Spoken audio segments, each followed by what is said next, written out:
Hi, folks. You're with Tacitus today. Tacitus today, your pushback channel. Thank you for joining this audio live stream.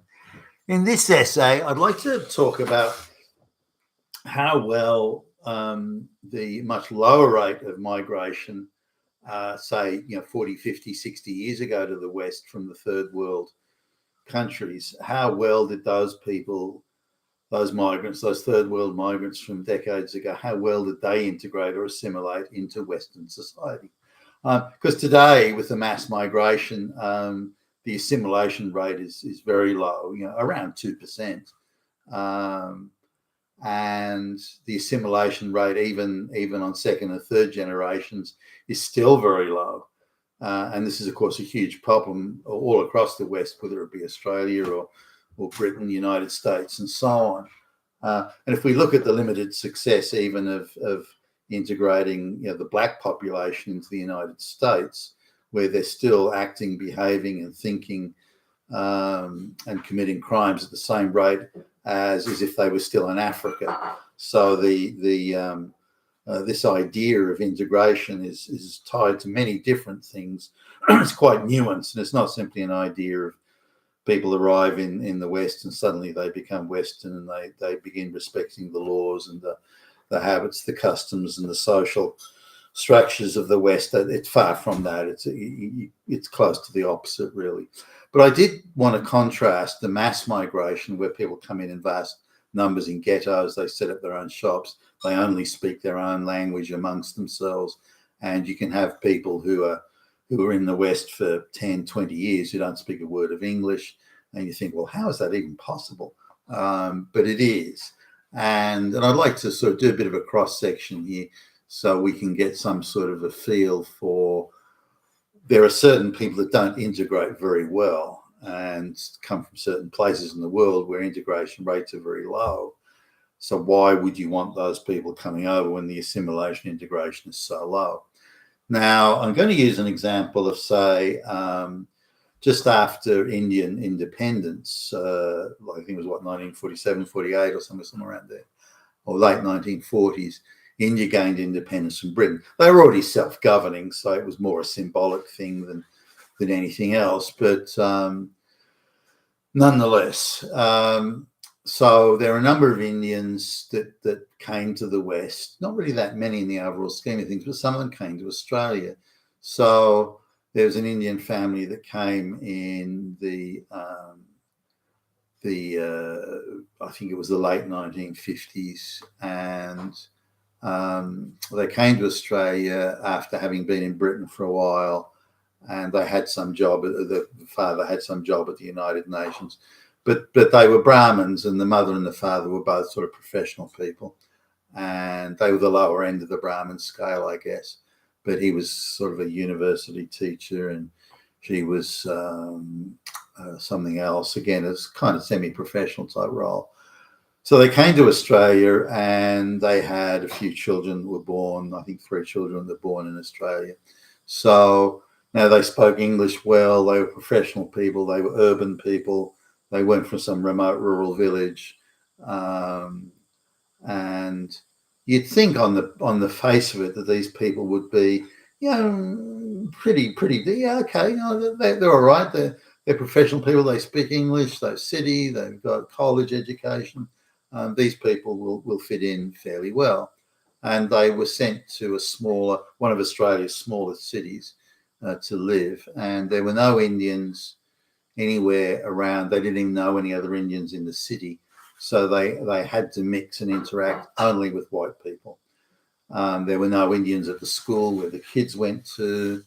And so you'd think under those conditions, they would integrate pretty quickly. They would look at the situation and say, hey, we've come to a new country for a new life, new opportunities. We want our children to become Australian. We want the whole thing. We want to integrate. We want to assimilate.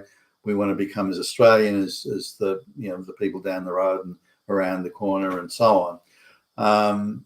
They had no option. There were no other Indians around. So what did they do?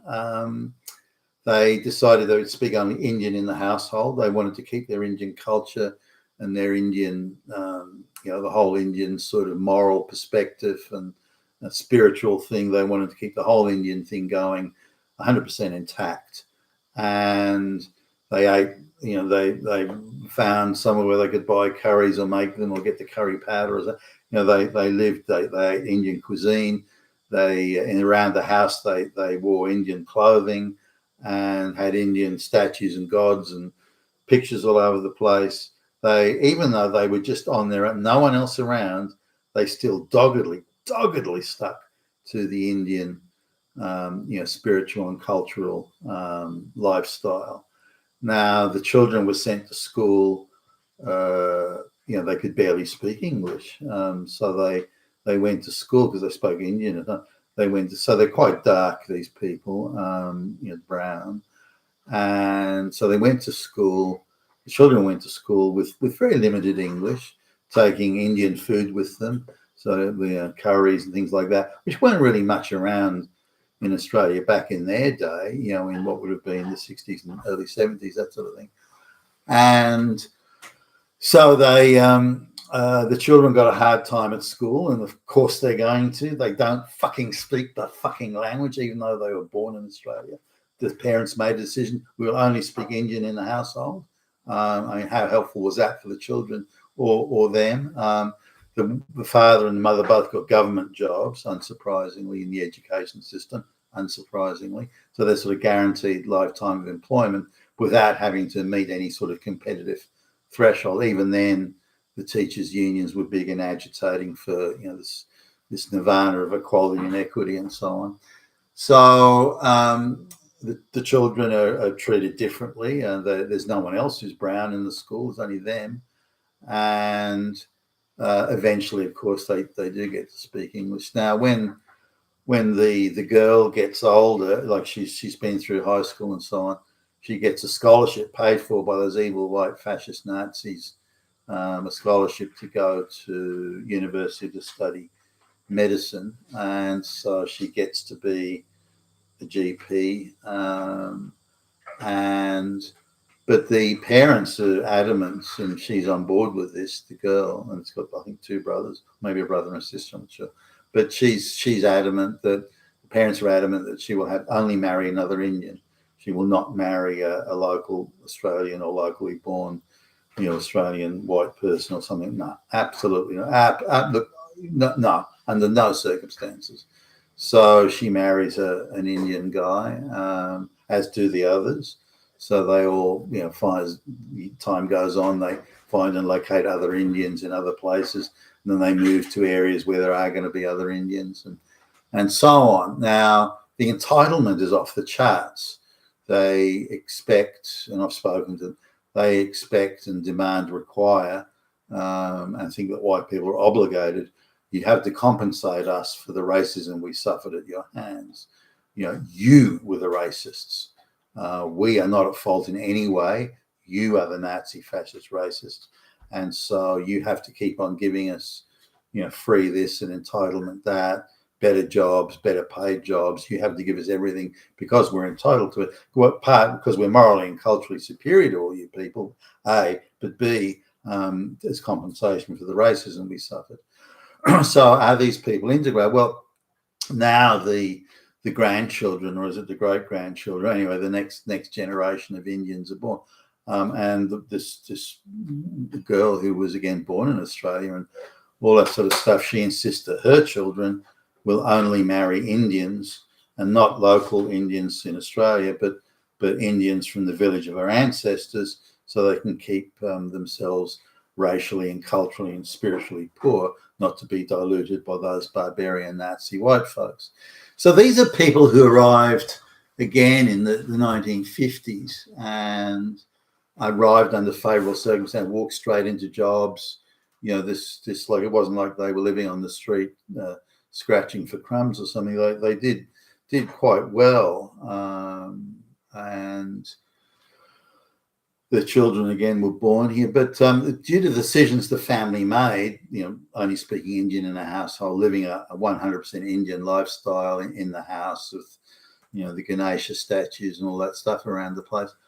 This was obviously made the children's life vastly more difficult than it needed to be. And so they have this terrible chip on their shoulder that they've been the victim of racism. Now, I can ask, well, how have you been the victim of racism? I mean, really, you're a GP, you live in a nice area, in a nice house, you got the evil white man taxpayer paid for your education. What is this? What is this racism? Oh, they treated me differently. I was the only Indian in the school. Okay, well, what if you'd gone to school speaking perfect English? Like the same English everyone else around you would. What if that? What if you went to school wearing the same clothes that everyone else is wearing? What if you went to school with local Australian cuisine rather than going with exotic Indian food? What if you'd done that? What difference would that have made? Oh, that doesn't matter. They're all Nazis. They should have accepted. No. Really, they're kids. If you made every effort to fit in and integrate and assimilate, you'd have had very little, if any, problems. But because you decide to be distinctly, aggressively different, then they treated you differently. That's not racism. But she's not buying it. Nah, they're all Nazis. Now, so that's a case where those people should have integrated. They had every reason and every sort of circumstance and situation where they could have gone, you know what, we really need to try and fit in here. But they decided, again, aggressively decided, no, we're not going to fit in. We're superior to them. We're morally, culturally superior to them. Fuck them. We're not going to fit in. And so they created problems for themselves that were needless. They could have easily and effortlessly avoided those problems. And so they never integrated. Now, if you look at that, well, okay, let's have a look at why they didn't integrate. They weren't coming to Australia to start a new life, or the West, generically. They weren't coming to start a new life. They weren't coming to be part of this society. They were, again, aggressively determined not to be part of the society. And that's the difference. And that really is the fundamental difference to all people that come to the West from any other country, be it a third world or not. Now, even other first world countries or middle income countries, if you have the people that are not coming to start a new life, they encounter not the same, but similar problems. For example, people who come from a rural farming community in Belgium. So now Belgium is a first world Christian country. I mean, what's your problem there? But they come from a farming community where everyone leaves school at 13 or 14, to work on the farm. They have largish families around there, as you would tend to see in farming communities. But they come to Australia, they emigrate to Australia, and they have a lot of problems. So they again try and do their best to form a community. They only speak that Flemish language in the house. They only eat the sort of food that they were used to in that community. They try and recreate that community. Now their children, because they're white and Christian, they do start to fit in, and by the time the grandchildren come along, there's complete assimilation, but not because of their determination to assimilate and integrate, only because they're white and Christian and so on. Those other factors. So when you put it all into a wider melting pot there, it still comes back to, are you coming here to start a new life and leave the old country behind? Now that is the key thing here. And if you're not, then you're not going to make a good migrant. Again, if they're white and Christian West European, that integration will happen sort of naturally, that it has a natural gravitational pull. But if you come from a third world country or a culture that's very different, almost diametrically opposed to Western culture, such as Indian and Pakistani and Bangladeshi and Arabic culture, if you come from that culture, then your integration rate will be slow. Now, Indians who've been, and I've mentioned this many times before, Indians who've been in the West 5, 6, 7 generations are still sending back to the village of their ancestors for husbands and brides, still are determined to maintain, racial, genetic, and spiritual and cultural purity. Absolutely fanatically focused and determined on it. And as long as they hold that view, they will never integrate or assimilate into Western society, and will always perceive that their only purpose in life is to loot loot the white man's treasury and make special demands and special pleadings. We want special, courts, and we want special, political representatives. We want special this, hand out that, dispensation there, and so on. And they will always be doing that. And so they will be, nothing other than a cancerous sort of force inside the Western society as long as they hold that view. Now, the same could be said for people that arrive, say, from farming communities in, in what was Ukraine, or what is Ukraine rather. They arrived, and they come, and again, the parents decide, oh, we want to go to a rich white country. Well, sure, okay. Are you going to start a new life? Fuck no. We're just going because there's a shitload of money there. That's the only reason we're going. So the parents arrive. They make no attempt to speak English. They hang out with other Ukrainians that they find somewhere. They talk, I don't know, whether they're Russian, I suppose. And the kids go to school not being able to speak English or barely. And they get a hard time at school. They go to school with sort of wearing Ukrainian type clothing and that the mother makes at the sewing machine. They go to school with Ukrainian food and are treated differently there. But again, the same effect is, I know it wasn't that we went to school not being able to speak English or dressing weirdly or taking weird food. No. It was their job, the Australians' job, to fit in with us. It wasn't our job to fit in with them. That sort of entitlement and arrogance is guaranteed to create the sort of problems that these people experience. So the woman, or both, the two sisters there, even 50, 60 years on, they still were screaming and belly aching about evil Nazi, fascist, racists, bigots, and this sort of thing. Well, but why didn't you go to school speaking English? You were born in Australia. Why weren't you speaking? Why did you go wearing those clothes? Why did you go taking their food? There's no law says you can't, but why didn't you make the effort to integrate and assimilate? Why try so hard to be different and then complain about being treated differently? So these are some of the issues. Now, any migration program to Australia, because Australia was a very sort of Englishy type outpost, getting migrants from Britain worked fairly well. There was the integration rate was very high and very quick. Typically, even children coming from Britain who were, say, under the age of 15 when they arrived, they would be fully integrated within their own lifetime, let alone the lifetime of their children. So integration rate was very quick there. The language, customs and legal structures and social structures in common, this sort of thing makes integration pretty quick. If people coming, say, from, again, even rural farming communities in Britain, people arriving in their 30s, even there, they may not integrate in their own life, reasonably so, closer than, say, if they came from India, but they still may hang on to some of the, the old country sort of rural, habits and this sort of stuff. So when we're looking at migration, even the Indians arriving in Australia and Pakistanis or whatever arriving in the 1950s, 60s, 70s, the Arabs arriving in the 70s, the integration rate is very slow.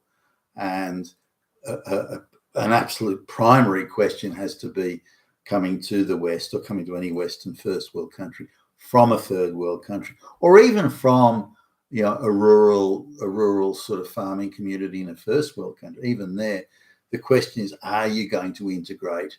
Is assimilation, integration, starting a new life your absolute priority? Because if you just want to go to a richer place and grab the goodies and the entitlements and so on, that's not in starting a new life. And that question needs to be fundamental to any selection, I would argue, of migrants. You've been attached to us today, your Pushback channel. Thank you for listening.